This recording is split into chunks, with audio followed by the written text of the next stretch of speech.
Welcome back to my suburban food forest.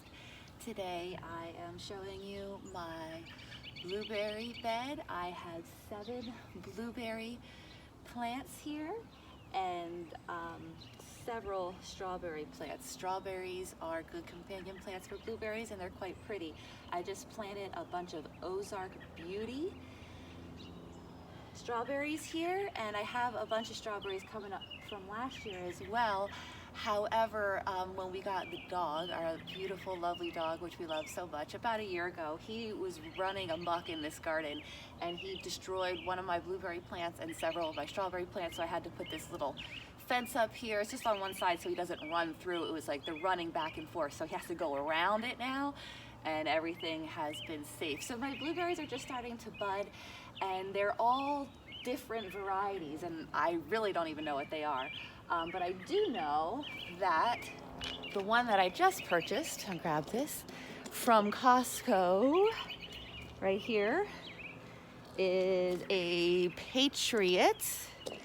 So I believe that does well in our area. And you know, like I said before in my previous video, the garden vlog I've been watching mostly is called The Gardening Channel with James Prigioni, and he says do not purchase cheap plants from the big box stores because usually they're not really the best ones for your area.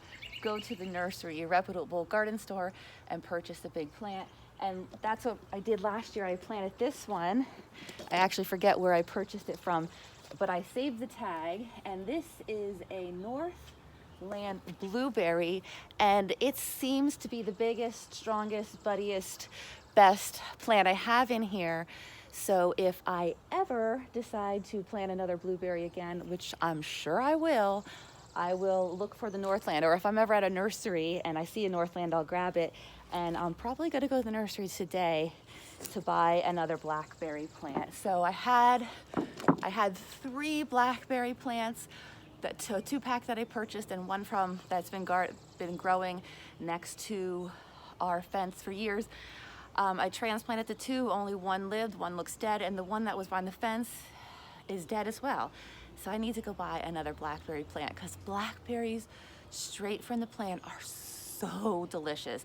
It's nothing like what you get at the store, because when they pick them from the store, they pick them so early that even if you let them ripen at home, they just never get that good, sweet flavor. So that's another perk of gardening. Not only is it extremely therapeutic and healthy for you and the earth, but you get to eat food that you just can't buy anywhere. I mean, this food that I'm gonna grow, these berries and all these herbs and strawberries, you can't buy anything that fresh, maybe at the farmer's market and something, but there's nothing like growing your own. So again, I'm here to encourage and inspire you to get out there and grow. Strawberries are a really good place to start. They're so easy to grow, and they come back every year. I'm all about perennials this year, planting as much perennials, lazy gardening, permaculture, layering, no dig, you know, all this stuff, working with nature instead of against nature. The closer you mimic nature, the easier your gardening is going to be, the more you sort of separate from nature. If you're,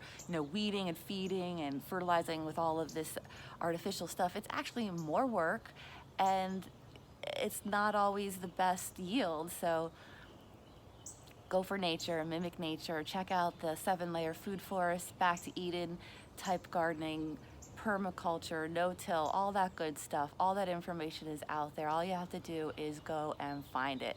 But the biggest part, the biggest obstacle to gardening is just finding the inspiration and the motivation to get out there and do it. But once you start, it's like, it's addicting. I'm addicted.